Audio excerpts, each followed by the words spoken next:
Good morning, everybody.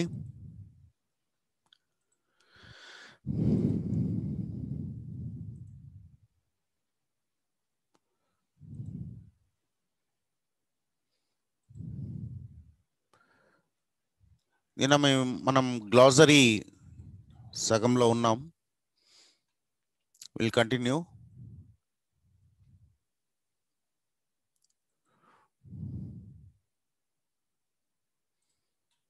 Okay. Foot prints of time, ఇది నిన్న మనం డిస్కస్ చేస్తూ ఉన్నాం. That means we have to leave hour foot prints. అంటే మనం ఏదైనా సమాజంలో మంచి పని చేసినప్పుడు మనల్ని అందరూ గుర్తుపెట్టుకుంటారు, లేకపోతే ఎవరు కూడా గుర్తుపెట్టుకోరు. ఈవెన్ మీ కుటుంబ సభ్యులే మిమ్మల్ని గుర్తుపెట్టుకోరు ఒక 2 తరాల తరువాత. అది మనం చెప్పుకుంటూ ఉన్నాం. And next will go to the next word, forlorn. Okay, forlorn, R అనే సైలెంట్ అవుతుంది. ఫోర్లోన్ మీన్స్ లోన్లీ, ఒంటరితనము, అబాండన్డ్, డిజర్టెడ్, ఒంటరిగా ఫీల్ అవడాన్ని ఫోర్లోన్ అనేది చెప్తాం మనం. Next funeral marches. ఫ్యూనరల్ అంటే ఏంటి? చనిపోయిన తర్వాత చేసేటటువంటి కర్మల్ని ఫ్యూనరల్ సెరమనీస్ అంటాము. చనిపోయిన తర్వాత శవయాత్ర అంటాం కదా, దాన్ని ఫ్యూనరల్ అంటాము. ఫ్యూనరల్ మార్చెస్ అంటే సాలమ్ మ్యూజిక్ అట్ ఫ్యూనరల్స్. జనరల్గా ఈ శవాలను తీసుకోవేటప్పుడు మనం చేసేటటువంటి శబ్దాలు కానీ మ్యూజిక్ కానివ్వండి, దాన్ని ఫ్యూనరల్ మార్చెస్ అని చెప్తాము. యాత్ర, శవయాత్ర అని చెప్పుకోవచ్చు. Then heart. హార్ట్ అంటే ఇక్కడ స్టేంజా 6లో హార్ట్ అంటే ఏం రా అంటే మామూలుగా గుండె అని అర్థం, కానీ ఇక్కడ ఈ పోయంలో దీని అర్థం వచ్చి కరేజ్, ధైర్యము. మెయిన్, మెయిన్ చూడండి, మెయిన్ అంటే స్టేంజా 8లో మెయిన్ అనే పదము దీని అర్థం వచ్చి సి, సముద్రము అవుతుంది అన్నట్టు. Okay, next one mournful. Mournful అంటే ఎక్స్ప్రెసింగ్ డీప్ సారో, మన బాధను వ్యక్తపరచడం అన్నట్టు మౌన్ఫుల్ అంటే. ఓకే, జనరల్గా ఎవరైనా చనిపోయినప్పుడు మౌర్నింగ్ అంటాం. మౌర్నింగ్ అంటే ఏమంటే ఎవరైనా చనిపోయినప్పుడు మామూలుగా మన దేశంలో అయితే ఏడుస్తూ ఉంటారు. ఫారిన్ కంట్రీస్లో if they say you are in he is in mourning అంటే జనరల్గా వాళ్ళు బ్లాక్ డ్రెస్ వేసుకుంటారు. బ్లాక్ డ్రెస్ వేసుకొని వాళ్ళ బాధను వ్యక్తపరుస్తూ ఉంటారు. దాన్ని మౌర్నింగ్ అంటారు, మౌన్ఫుల్ అని అంటారు. Then muffled drums. Drums covered with the cloth so that their sound is made softer to suit to solemnity of funeral. Okay, muffled drums. Drums అంటే డ్రమ్స్ కొట్టేటప్పుడు చాలా ఎక్కువ శబ్దం వస్తుందంట. కాకపోతే ఆడ బాధను వ్యక్తపరచడం కోసమని ఆ డ్రమ్స్ పైన క్లాత్ వేస్తారు. క్లాత్ వేసి ఆ సౌండ్ని తగ్గిస్తారు అన్నట్టు, ఆ బాధను వ్యక్తీకరించడానికి. అటువంటి డ్రమ్స్ని మఫుల్డ్ డ్రమ్స్ అని అంటారు అన్నట్టు. Then numbers. నంబర్స్ అంటే పోయమ్స్ అని అర్థం. ఇక్కడ వర్సెస్, పోయమ్స్ ఆర్ సాంగ్స్ అని అర్థం వస్తుంది స్టేంజా 1లో. Then psalm. శామ్ అంటే రిలీజియస్ సాంగ్, హిమ్. ఓకే, మనం చెప్పుకున్నాము పవిత్రమైన పాట, దేవుని పైన పాటని మనం శామ్ అనేది చెప్పుకున్నాం. దెన్ షిప్ రెక్కెడ్ అంటే ruined or having suffered failure. Okay,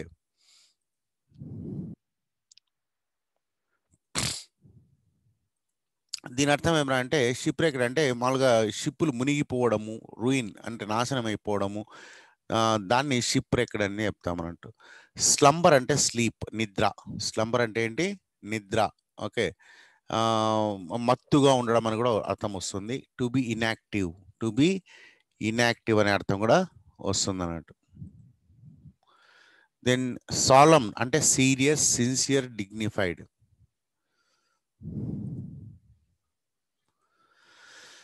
solemn అంటే సీరియస్గా ఉండడం, సిన్సియర్గా ఉండడం, డిగ్నిఫైడ్గా ఉండడం. అంటే ఒక రకమైన జోవియల్కి ఆపోజిట్ అన్నట్టు. ఇది జోవియల్గా ఉండడానికి ఆపోజిట్ వచ్చిందే సాలమ్ అని చెప్పుకోవచ్చు మనం. Next one stout. స్టౌట్ అంటే స్ట్రాంగ్, స్టర్డీ, గట్టిగా, ఈవెన్ లావుగా ఉండే వాళ్ళని కూడా స్టౌట్ అని చెప్తాం అన్నట్టు. స్ట్రైఫ్ అంటే కాన్ఫ్లిక్ట్, స్ట్రగుల్. ఓకే, స్ట్రైఫ్ అంటే స్ట్రగుల్, బాధ, కష్టము అనే అర్థం వస్తుంది అన్నట్టు. Then sublime. సబ్లైమ్ అంటే inspiring awe, worthy of adoration or reverence. Inspiring awe, sublime అంటే ఒక రకమైన గౌరవము అనే అర్థం వస్తుంది. Okay, worthy of adoration or reverence. Adoration అంటే కూడా మనము ఏమంటారు, గౌరవించడము. రెఫరెన్స్ అంటే కూడా గౌరవం, గౌరవించదగ్గ మంది అని అర్థం సబ్లైమ్ అంటే. టేక్ హార్ట్ అంటే be encouraged, be encouraged. Then thou art. Thou ఇది ఓల్డ్ ఇంగ్లీష్. దౌ అంటే యు అని అర్థం, ఆర్ట్ అంటే ఆర్ అని అర్థం, you are. To wait. To to wait patiently for the result of one's actions. To wait అంటే wait చేయడం అంతే. With a heart for any fate, in a state of mind where one is prepared to accept any outcome good or bad. With a heart for any fate అంటే ఏదైనా జరగని దాన్ని wait చేయడాన్ని ఇక్కడ with a heart for any fate. Fate అంటే అదృష్టం, అంటే result అనే అర్థం వస్తుంది ఇక్కడ ఈ పోయంలో. Okay, now will go to the poem. I hope you have understood the words. And again, when we were discussing the poem, we will see the meanings of the words again.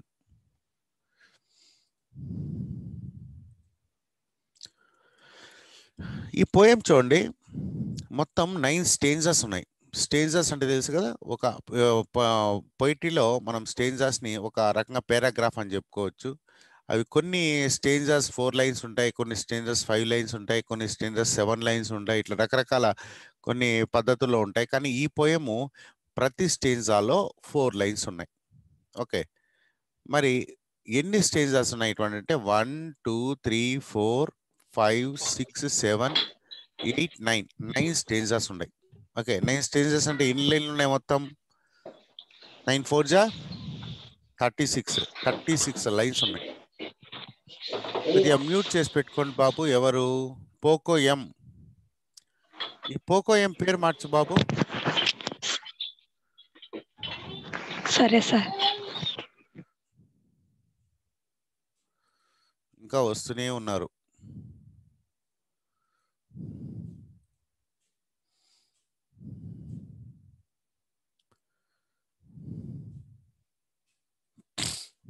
Okay, చూడండి మొత్తం 9 స్టేంజెస్ ఉన్నాయి. ప్రతి స్టేంజాలో 4 lines ఉన్నాయి. ఇంకా ఫిజికల్గా ఒకసారి చూసినామంటే దీనికి rhyming pattern, మీకు రైమింగ్ ప్యాటర్న్ అనేది మీకు ఇంటర్మీడియట్లో 10th క్లాస్లో చెప్పే ఉంటారు. రైమింగ్ అంటే చివరి లైన్లో చివరి పదము ఇంకో లైన్లో చివరి పదంతో కలవడం అన్నట్టు. ఓకే, దీన్ని రైమింగ్ ప్యాటర్న్ అని అంటాం. ఫర్ ఎగ్జాంపుల్ ఫస్ట్ స్టేంజెస్ తీసుకుందాం. లాస్ట్ వర్డ్ ఏంది? నంబర్స్. ఈ నంబర్స్ దేంతో రైమింగ్ అవుతుంది చూద్దాం. నంబర్స్ డ్రీమ్ కాదు, నంబర్స్ స్లంబర్స్ అవుతుంది చూడండి. అంటే చూడండి, నంబర్స్ అనే స్లంబర్స్తో అవుతుంది. అదేవిధంగా earnest returnest, sorrow morrow, fleeting beating, battle cattle, pleasant present, us us, another brother, doing pursuing, doing suing అని చెప్పుకోవచ్చు మనము. ఇట్లా ఒకటో లైన్లో ఉన్నటువంటి చివరి పదం మూడో లైన్లో ఉన్నటువంటి చివరి పదంతో రైమ్ అవుతుంది. అన్ని స్టేంజాస్లో అలా రైమ్ అవుతుంది. మరి రెండోది ఏమన్నా రైమ్ అవుతుందో చూద్దాం. Dream seem. చూడండి, రెండో లైన్లో ఉన్న చివరి పదం నాలుగో లైన్లో ఉన్న చివరి పదంతో రైమింగ్ అవుతుంది. Dream seam.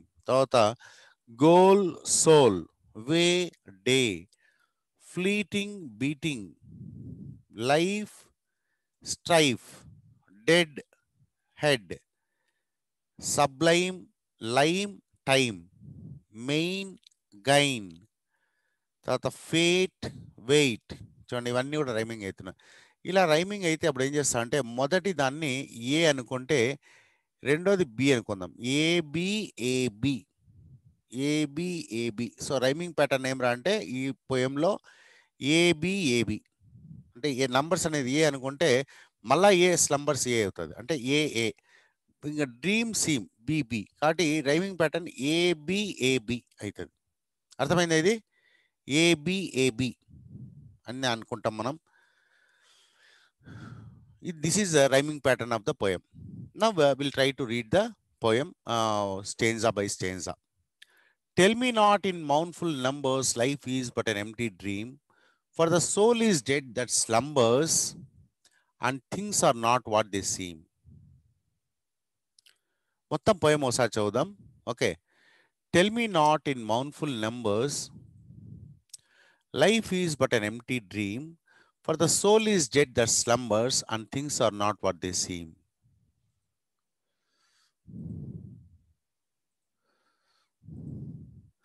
Life is real, life is earnest, and the grave is not its goal.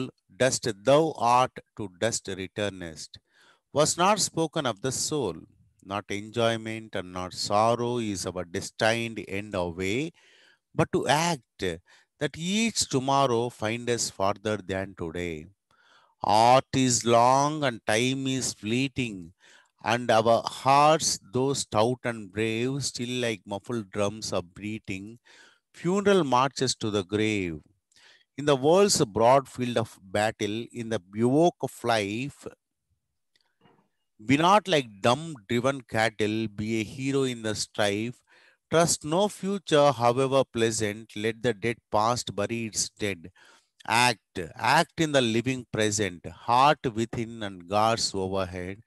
Lives of great men all remind us we can make our lives sublime, and departing leave behind us footprints on the sand of time.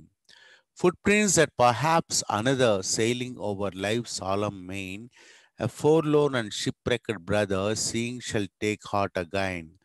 Let us then be up doing with a heart for any fate. మళ్ళీ వస్తూనే ఉన్నారు.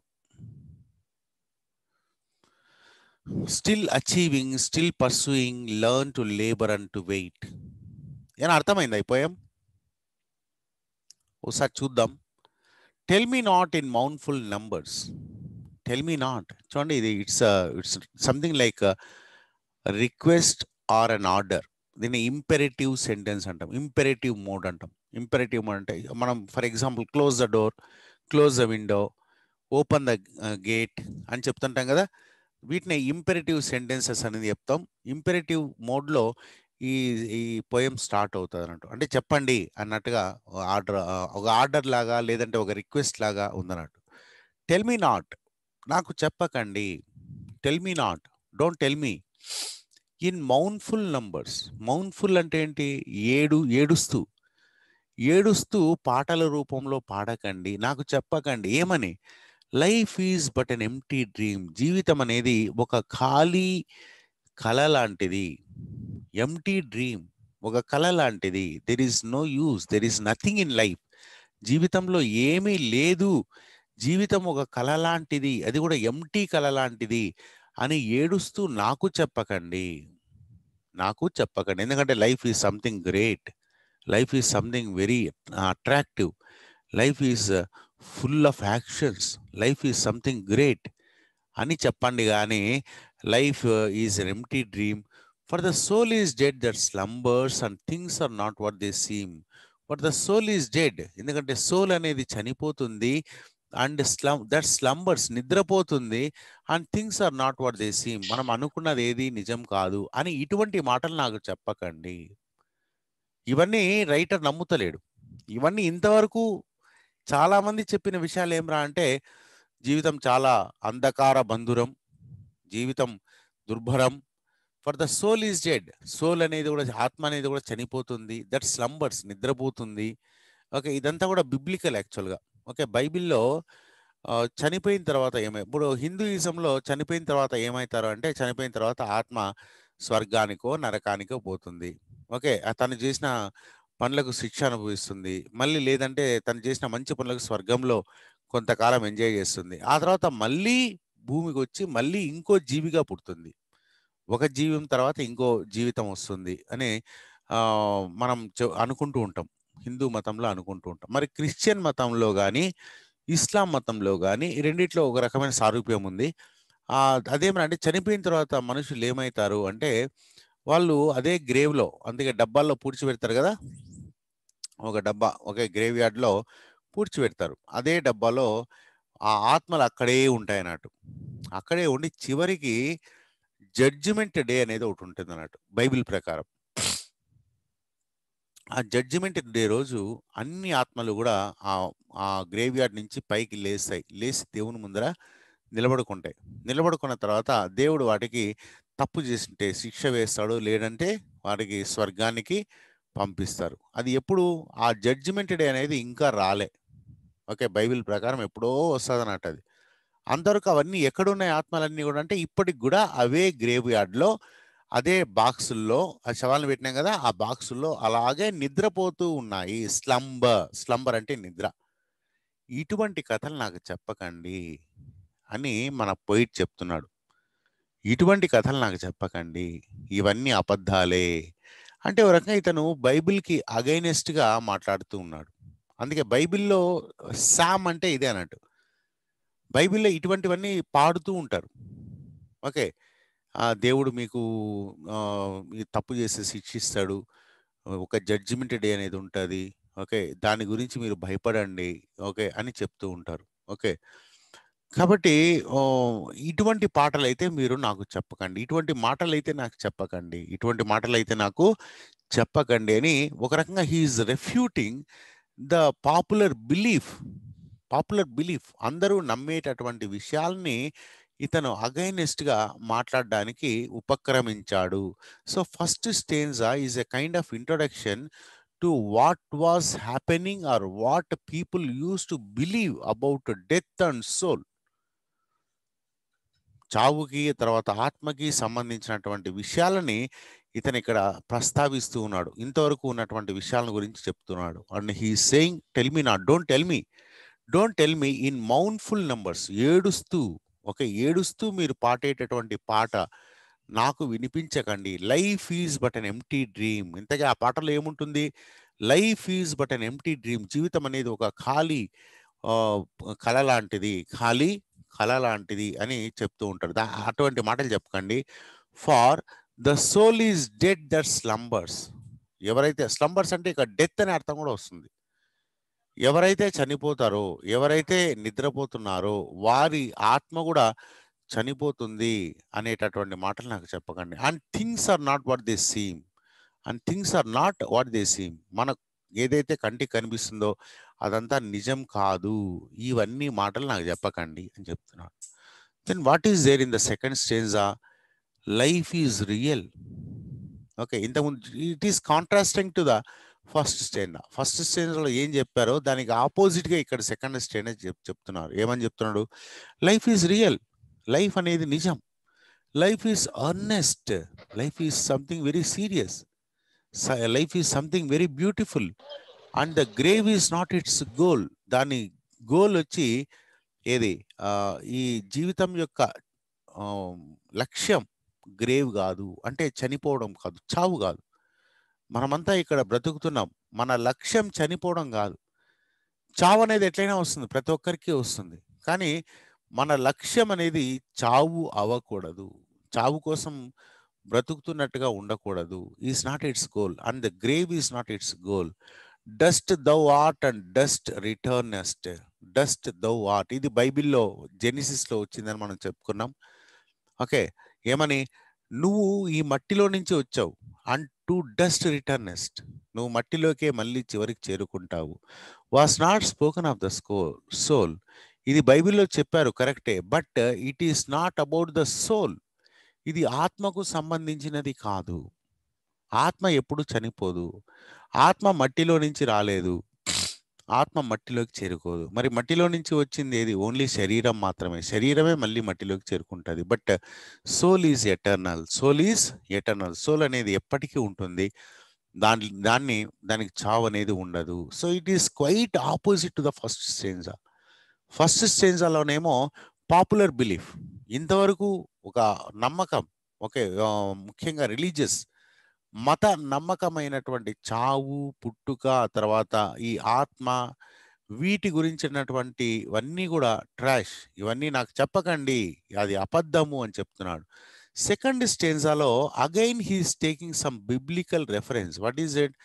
Dust thou art and dust returnest. ఇది బైబిల్లో జెనిసిస్లో ఈ మాట చెప్పబడింది. ఏమని? నువ్వు మనిషిలో నుంచి మట్టిలో నుంచి వచ్చినావు, మళ్ళా మట్టిలోకే చేరుకుంటావు అని. But he is refuting. ఇది ఎలా రెఫ్యూట్ చేస్తున్నా అంటే, ఇది కరెక్టే కానీ ఇది శరీరానికి సంబంధించింది కాదు, ఓన్లీ ఆత్మకు శరీరానికి సంబంధించింది మాత్రమే, ఆత్మకు సంబంధించింది కాదు. Was not spoken of the soul. ఇది సోలుకు సంబంధించింది కాదు. సోల్ అంటే ఆత్మ. ఎవరో మోహన్ మాట్లాడుతున్నారు. ఓకే, మ్యూట్ చేసుకోండి బాబు. Please don't disturb me. Okay, if you really want something to ask, please note down in your notebook and I'll give you time, then you can ask me. Okay, మధ్య మధ్యలో disturb చేస్తే చాలా disturbance అవుతుంది. నేను ఏదో చెప్పాలనుకుంటానో అది ఆ flow అనేది మిస్ అవుతుంది. Understand? Then life is real. ఇది అయిపోయింది కదా, life is real, life is earnest and the grave is not its goal, dust thou art to dust returnest what's not spoken of the soul. So 1 and 2 అనేది ఒక opposite లాంటిది అన్నట్టు. It is a counter encounter లాంటిది అన్నట్టు.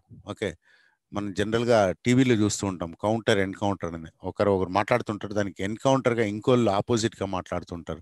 So ఇది మొదటిదేమో మామూలుగా జనాలు అందరూ కూడా మాట్లాడే మాటలు, దీనికి కౌంటర్గా ఇది వేసారన్నట్టు. ఓకే, నా ఇది ఈ మిగతా అంతా కూడా ఇట్ ఈస్ ఎక్స్ప్లెనేషన్. ఓకే, ఈ రెండో స్టేంజాలో అతను ఇచ్చిన స్టేట్మెంట్కి ఎక్స్ప్లెనేషన్ ఏ విధంగా అనేది మొత్తం అంతా కూడా ఒక రకమైన డీటెయిల్డ్ ఎక్స్ప్లెనేషన్ ఇవ్వడం జరుగుతుంది అన్నట్టు. Okay, now let us see.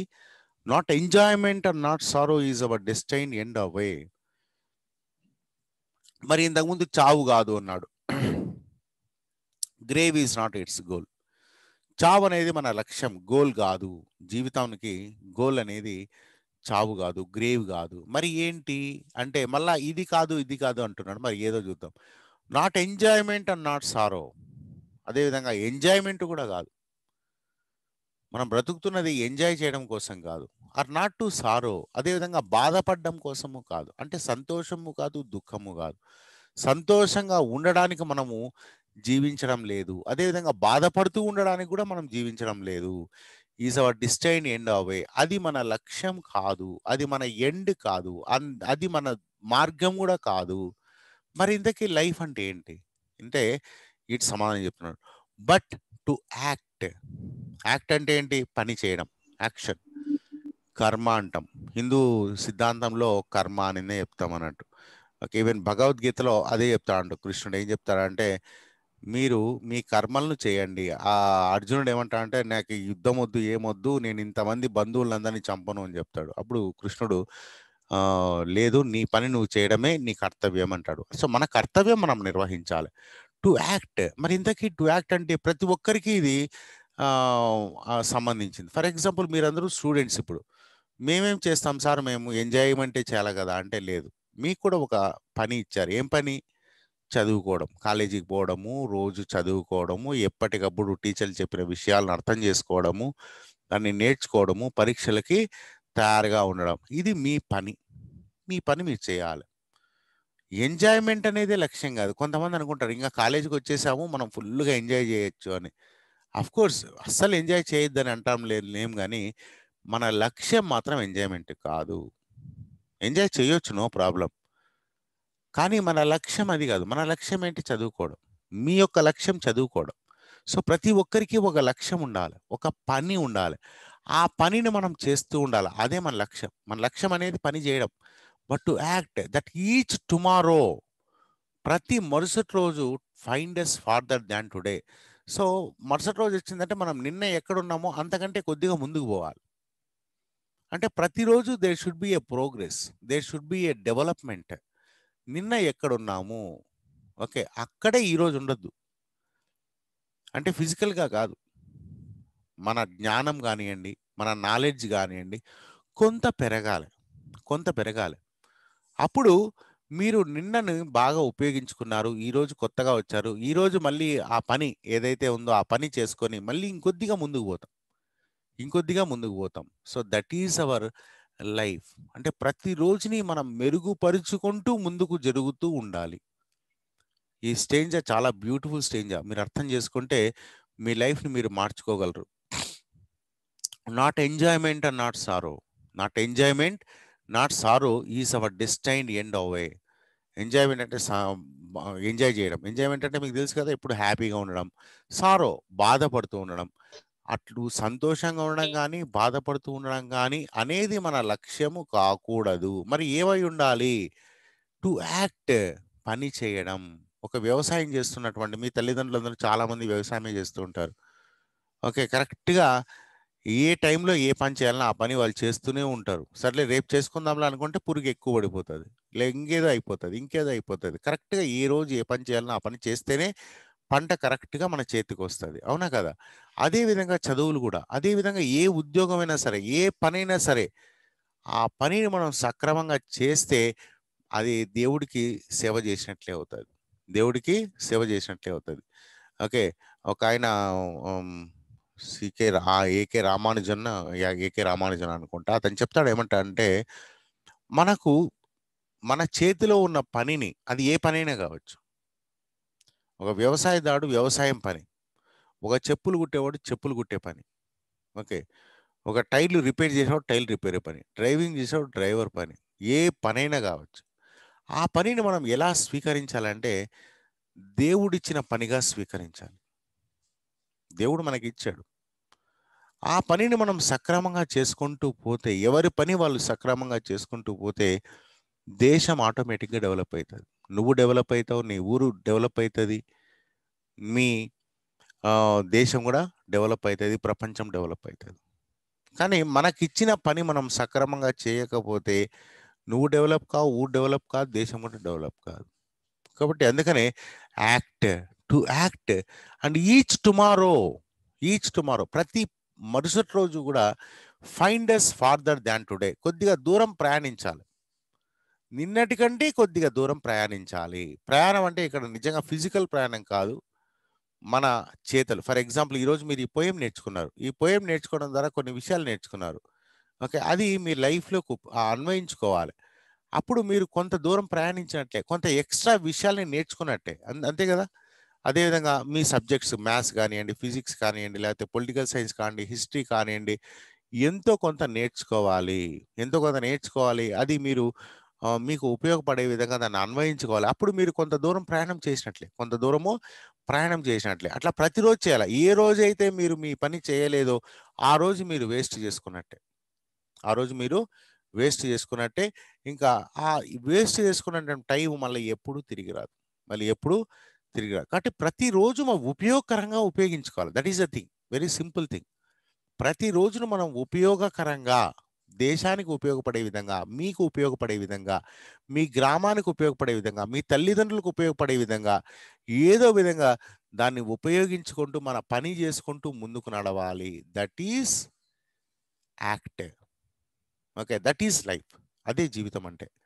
అంతేగాని ఊకే ఏం చేసినావురా నిన్నంతా అంటే, నిన్నంతా ఫుల్ ఎంజాయ్ చేశాను.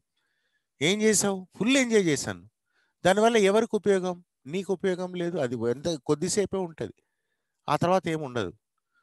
మీ ఇంటికి ఉపయోగపడే పని ఏమైనా చేసినావు? ఏం లేదు, ఫుల్ ఎంజాయ్ చేశాను అంతే. మరి మీ ఊరికి ఉపయోగపడేది ఏం ఉపయోగం లేదు. దేశానికి ఉపయోగపడడం లేదు. అంటే ఎంజాయ్ చేయండి, కానీ అదే సమయంలో ఏదో కొంత పనిని మనం చేయాలి. ఏదో కొంత పనిని మనం చేయాలి. Art is long, time is fleeting. మరి ఇక్కడ ఆర్ట్ అంటే ఏంటి? ఇక్కడ art is long and time is fleeting. చాలా బ్యూటిఫుల్ సెంటెన్స్. ఆర్ట్ అంటే ఇక్కడ మనకు పని, వర్క్. మీరు ఈ జీవితంలో చేయవలసిన పనులు చాలా ఉన్నాయి. ఈ జీవితంలో చేయవలసిన పనులు చాలా ఉన్నాయి. మనము ఒకటి అనుకుంటాం అన్నట్టు. ఫిలాసఫీ ఏమన్నా అంటే, ప్రతి ఒక్కరూ ఈ భూమిపైన ఊరికేనే పుట్టరు అన్నట్టు. ప్రతి ఒక్కరికి ఏదో ఒక కారణం ఉంటుంది. మీరు ఈ భూమిపైన పుట్టినారు అంటే మీకు ఏదో ఒక పని దేవుడు అప్పగించి పంపించాడు, నువ్వు ఈ పని చేసుకొని వచ్చేసి అని. షేక్స్పియర్ అంటాడు అన్నట్టు. ఏమని అంటాడంటే, all the world is a stage. ఈ మొత్తం ప్రపంచం అంతా ఒక స్టేజ్ లాంటిది. And everybody comes on to the stage and plays a role and exit when they have to exit. ఈ విధంగా సినిమాలో కానీ నాటకంలో కానీ మనుషులందరూ వచ్చి ఆ స్టేజీ పైన వాళ్ళ వాళ్ళ రోల్ ప్లే చేసేసి మళ్ళీ వెనక్కి వెళ్ళిపోతూ ఉంటారు. మన ప్రపంచం కూడా అంతే, మనం కూడా అంతే. ఈ ప్రపంచం అనే నాటక రంగంలో ఈ స్టేజీ పైనకి మనం వస్తాం, మనం చేయాల్సిన పని చేస్తాం, ఆ తర్వాత ఎగ్జిట్ అయిపోతూ ఉంటాం. అంటే ప్రతి ఒక్కరికి ఒక రోల్ దేవుడు ఇచ్చాడు అన్నట్టు.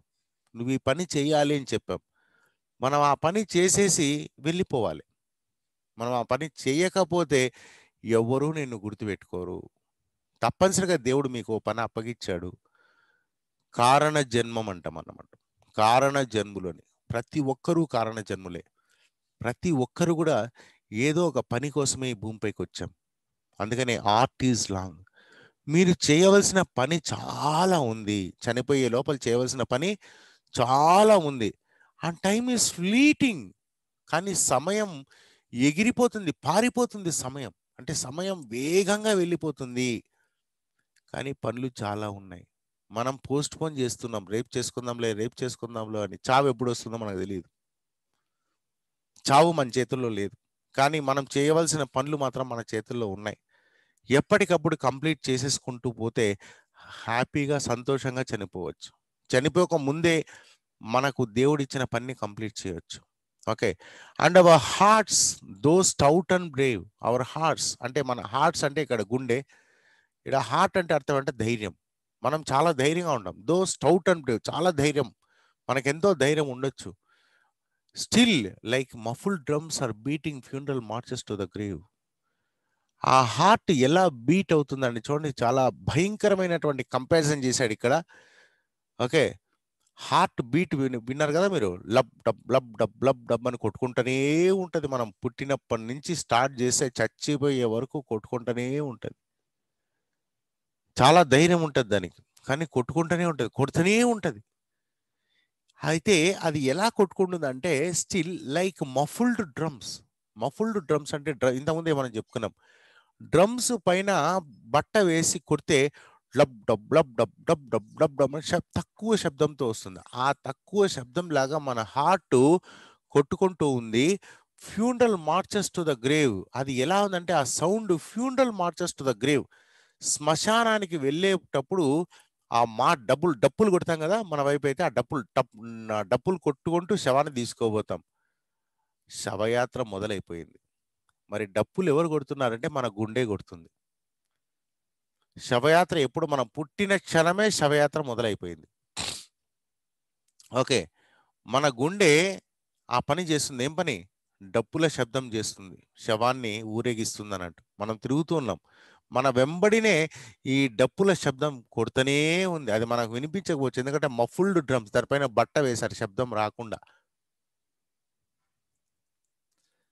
అంటే ఫస్ట్ స్టేంజాలో ఏం చెప్పాడు చూడండి, ఈ స్టేంజాలో ఏం చెప్పాడు చూడండి. ఒక్కసారి మనం గుర్తు చేసుకుందాం. ఫస్ట్ స్టేంజాలో tell me not in mournful numbers, life is but an empty dream, but the soul is dead that slumbers and things are not what they seem. Life is real, life is earnest and the grave is not its goal అన్నాడు. Second స్టేంజాలో grave is not its goal, చావ్ అనేది మన లక్ష్యం కాదు అన్నాడు. కానీ మనం చేస్తున్న పని, మన గుండె చేస్తున్న పని ఏమరా అంటే అది ప్రయాణం చేస్తూనే ఉంది. దేనికి? ఏమి? Like muffled drums it is beating funeral March లాగా కొట్టుకుంటూనే ఉంది. మనం చావుకు దగ్గర అవుతూనే ఉన్నాం. ప్రతిరోజు చావుకు దగ్గర అవుతున్నాం. ఓకే. హ్యాపీ బర్త్డే చెప్తున్నాం. ఓకే. క్యాండిల్స్ ముట్టిస్తున్నాం. కానీ ఆ హ్యాపీ బర్త్డే అనేది ఏం చేస్తుంది? It is reminding you that you are getting closer to the grave. ప్రతిరోజు మీరు కొంత ప్రయాణం చేస్తున్నారు. ఎక్కడికి ప్రయాణం చేస్తున్నారు? ఎటువైపు ప్రయాణం చేస్తున్నారు? చావుకు దగ్గరగా ప్రయాణం చేస్తున్నారు. ఓకే. శ్మశానానికి ప్రయాణం అవుతున్నాం మనం. మరి అంత లోపల మనం చేయాల్సిన పనులన్నీ చేసేసేయాలి. మనం చేయాల్సిన పనులన్నీ కూడా చేసేసేయాలి అని చెప్తున్నా. అంటే దేర్ ఈజ్ నో టైం. మనం రేపు అని చెప్పుకోవడానికి సమయం లేదు. రేపు చేద్దాంలే అని చెప్పుకోవడానికి సమయం లేదు.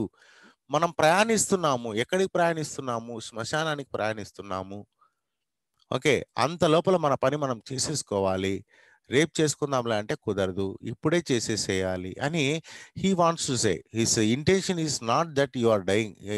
His intention is not to you know say that you are going to die. మీరు చనిపోతున్నారు అని చెప్పడం అతని ఉద్దేశం కాదు. మీరు చనిపోయే లోపల ఎన్నో పనులు చేయాల్సి ఉంది, అవన్నీ చేయండి అని చెప్పడం అతని ఉద్దేశం. You understand? In the world's broad field of battle, in the bivouac of life, be not like dumb driven cattle, be a hero in the strife. ఇంకో చూడండి, ఈ సెంటెన్స్ ఇంకా powerful sentence. The world's broad field of battle, యుద్ధం. Battle అంటే ఏంటి? యుద్ధం. Broad field of battle అంటే ఈ ప్రపంచం అంతా ఒక యుద్ధ రంగం. షేక్స్పియర్ ఏమో నాటక రంగం అన్నాడు. ఇతనేమంటున్నాడు? యుద్ధ రంగం అంటున్నాడు. బ్యాటిల్ ఫీల్డ్ అంటున్నాడు. ఓకే. బ్రాడ్ బ్యాటిల్ ఫీల్డ్, చాలా విశాలమైనటువంటి యుద్ధరంగం. దీంట్లో మనం ఏం చేస్తున్నాం? పోరాడుతూ ఉన్నాం. In the bivouac of life. Bivouac అంటే టెంపరరీ స్ట్రక్చర్స్ ఫర్ సోల్జర్స్. సోల్జర్స్కి యుద్ధంలో ఒక టెంపరీ టెంట్లు వేసుకొని ఉంటాం కదా, అట్లా మనం కూడా ఇక్కడ టెంపరరీ టెంట్ వేసుకున్నాం. ఆ టెంట్ ఏంటంటే మన శరీరమే. మన శరీరమే మన టెంట్. మరి మనము అంటే ఎవరు? ఆత్మ. మన ఆత్మ ఈ శరీరం అనేటటువంటి ఒక టెంటులో నివసిస్తూ యుద్ధం చేస్తుంది. అయితే ఈ యుద్ధ రంగంలో మీరు ఎలా ఉండాలి, మీరు ఎలా ఇది అర్థమైందా? ఓకే, మన శరీరము అనేది ఒక టెంట్. ఓకే, యుద్ధంలో ఉన్నాం, యుద్ధంలో టెంపరీగా మనం ఈ శరీరంలో ఉన్నాం. ఓకే, అప్పుడు మన ఆత్మ యుద్ధం చేస్తూ ఉంది. ఓకే, ఎవరితో యుద్ధం చేస్తుంది? ఈ ప్రపంచం అనే యుద్ధ రంగంలో యుద్ధం చేస్తూ ఉంది. మరి ఈ యుద్ధ రంగంలో మనం ఎలా ఉండాలి? Be not like dumb driven cattle. ఒక గొర్రెల్లాగా, ఒక పశువుల్లాగా. క్యాటిల్ అంటే ఇక్కడ పశువులు అన్నట్టు ఏమైనా కావచ్చు, గొర్రెలు కావచ్చు, మేకలు కావచ్చు, ఆవులు కావచ్చు, ఎద్దులు కావచ్చు, ఇంకేదైనా కావచ్చు అన్నట్టు. అంటే మనుషులు పెంపుడు జంతువులను క్యాటిల్ అంటాం. డమ్ డ్రివెన్ క్యాటిల్. మన క్యాటిల్ అన్ని ఎలా బ్రతుకుతూ ఉంటాయి? అవి వెనకాల ఎవరైతే తోలుతుంటారో వాడు ఎటు తోలితే అటు పోతూ ఉంటాయి. వాటికంటూ ప్రత్యేకమైనటువంటి ఆలోచన సరళి కానీ సొంత ఆలోచన అనేది ఉండదు. అందుకనే ఏమంటారంటే be not like dumb driven cattle. ఆ క్యాటిల్ లాగా ఉండకండి. ఎవరో తోలుతుంటే మీరు ముందుకు వెళ్ళకండి. Be a hero in the strife. ఈ యుద్ధ రంగంలో మీరు ఎలా ఉండాలి? ఒక హీరో లాగా ఉండాలి. ఒక హీరో లాగా అంటే మీ సొంత నిర్ణయాలు తీసుకోండి. ఎలా యుద్ధం చేయాలో మీరు నిర్ణయం తీసుకోండి. మీరే మొత్తం ప్లానింగ్ చేయండి. మీరే మొత్తం చేయండి.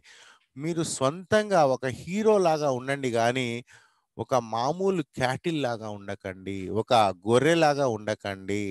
అంటే మీరు చాలా ధైర్యంగా మీరు చేసే పనులు మీరే నిర్ణయాలు తీసుకోవాలి అని చెప్తున్నాడు. చాలా బ్యూటిఫుల్ స్టేజ్ అది. దీంట్లో ఈ పోయంలో ప్రతి స్టేజ్ కూడా అర్థం చేసుకుంటే దానికి డీప్ మీనింగ్ ఎంతో ఉంటుంది. మీ జీవితంలో మీరు అన్వయించుకోవచ్చు. ఇది ఎంతో డీప్. నేను చెప్పేటటువంటిది ఇంకా ఒక రకంగా తక్కువే అని చెప్పుకోండి. మీరు ఇంకా చదివే కొద్దీ మీనింగ్స్ వస్తూ ఉంటాయి. ఇంకోసారి చదివితే ఇంకో మీనింగ్ వస్తుంది, ఇంకోసారి చదివితే ఇంకో మీనింగ్ వస్తుంది, స్ఫూరిస్తుంది అన్నట్టు మనకు. ఓకే, అందుకనే poems are very great. Poems అనేటివి చాలా అందంగా ఉంటాయి, చాలా బ్యూటిఫుల్గా ఉంటాయి అన్నట్టు. Trust no future. ఫ్యూచర్ని నమ్మకండి. చూడండి, ఫ్యూచర్ని నమ్మకండి. How ever pleasant. ఫ్యూచర్ చాలా బ్యూటిఫుల్గా ఉంటుంది అని మనం అనుకుంటాం, కానీ దాన్ని నమ్మకండి. ఎందుకంటే future is uncertain. We're not very sure. మనం అసలు ఫ్యూచర్లో ఉంటామో ఉండమో మనకు తెలియదు. మనం బ్రతుకుండమో తెలియదు. మనకు ప్రెజెంటే చాలా ఇంపార్టెంట్. ఈరోజు మనం ఉన్నామంటే అది చాలా ఇంపార్టెంట్ అన్నట్టు. Let the dead past bury its dead. Let the dead past, చనిపోయినటువంటి పాస్ట్, భూత కాలం, బరీ ఇట్స్ డెడ్, ఆ భూతాన్ని అంటే ఆ కాలాన్ని పూడ్చిపెట్టేసేయండి.